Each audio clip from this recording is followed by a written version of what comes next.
Welcome back guys to the PvP build for the update 45 on my Stamina Necromancer with Shattered Fate for almost 8k pen, backed by Rally Cry for the extra crit resistance and weapon damage, combined with Saint and Seducer's Mythic, delivers a ton of major buffs and applies even minor debuffs. On front by the Master's Dual empowers randing slashes like crazy, and as filler 120 for the XHP. Armor types: 1 heavy chest, 1 light armor sash, rest medium armor with 1 reinforced chest for the extra resistance, 1 sturdy, 5 well fitted, full infused on jewelry with 1 prismatic recovery glyph and 2 weapon damage glyphs. If you need more sustain, go with a stamina regen glyph here. Front bar 2 maces for extra penetration, non-sharp, flame poison chant, and back bar nice stuff in defending for the armor with this escapist poison. Pretty basic setup, nothing too crazy. If you prefer a setup with 2 monsters apiece instead of a mythic and trainee, use 2 Balog for maximum damage, or Bloodspawn will give you more survivability.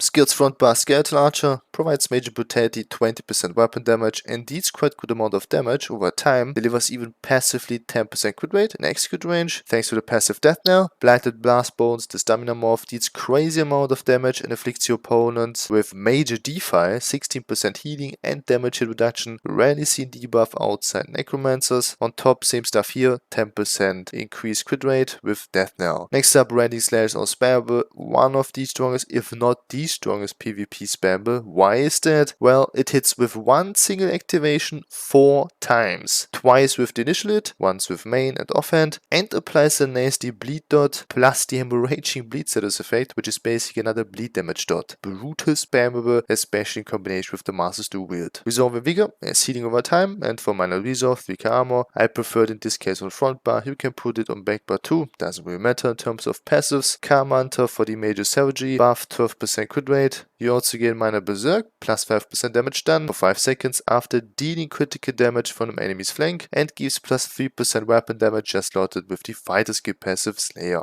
Offensive ultimate Dawnbreaker of Smiting, which is only CC, so make sure to hit this one. Alternative, the dual ultimates Rand and Thrive in Chaos work too. They both deal insane damage over time, but in cost of our only stun. Backed by Elisas for major breach, 6k penetration and 3 status effects, Burning Shield and Concussion. Race Against Time is snare removable, also for minor force 10% crit damage, plus major expedition 30% movement speed. I would not even try 1vx or small scale without this skill. You get permanently slowed, snared, rooted, etc. It's a disaster without a snare removal. Don't even try it for open world PvP fights. Healing Contingency as burst heal, then with the signature script Gladiator's Tenacity for 8% reduced damage taken, and the FX script minor protection for 20 seconds reduced damage taken by 5%. Really strong. For non-scrum users, go with Resistant Flash, a better burst heal than Contingency, but without the damage mitigation obviously. Next up, our resistance buff, Summoner's Armor for minor resolve and major resolve, 3k and 6k armor, and reduce even the cost of Blast Bones, Archer and Spirit Guardian by 15%, a huge amount, and reduces the damage you take against damage over time abilities by 15% while a bone type ability is active with the Necro passive Disdain Harm, and increases even our healing taken by 2% with Health Avarice. Next skill, Spirit Guardian, nice healing over time and delivers a unique 10% damage mitigation. With the passive New Experience, our critical strike chance with healing abilities increased by 20%, and with Undead Confederate we get 200 stamina and Magicka recovery, which also works with Archer and Blast Bones. Last but not least, the defensive ultimate Ravenous Goliath. It increases our max HP by 30k, even heals instantly 30k, and heals quite a lot per light or heavy attack, plus heals and deals damage to nearby enemies automatically in a small radius. Really nice. Raise Stamina for the extra weapon damage, flame resistance, max Magicka and stamina. If you need a more tanky raise, go with Imperial for cost reduction, or Nord for the extra armor. Mundus the Serpent for the extra stamina recovery. Smoke Bear and just Buffwood, you know the deal. Vamp stage 3 for the Undeath passive for up to 15% damage mitigation. Attribute points 27 to health, the rest into stamina. Like this, I'm at around 30k HP, 21k stam and 18k Magicka. More than enough. Potion, normal tricep potion, NCP pretty basic with Warful Strikes, Mastered Arms, Dual Rebuff and Ironclad, Recipe, Sustained by Suffering, Celebrity, Pain's Refuge and Survival Instincts.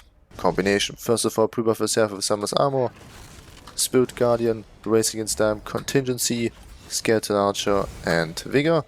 Start always with Blast Bones, Elisas, followed by Raining Slashes, shortly before Blast Bones hits, Dawnbreaker into Rending Slashes. Another really important aspect on every Necromancer is to keep up blast bones. It does not only insane amount of damage, right? It also is a targetable pet, so your opponents can hit blast bones accidentally, for example with ultimate, slide attacks or any other abilities. So it's basically like a damage shield, so keep up blast bones. That's it with another PvP build. Thanks for watching, have a nice day. If you have questions, type them down below or add me on Discord, and I'll see you guys in the next one. Peace.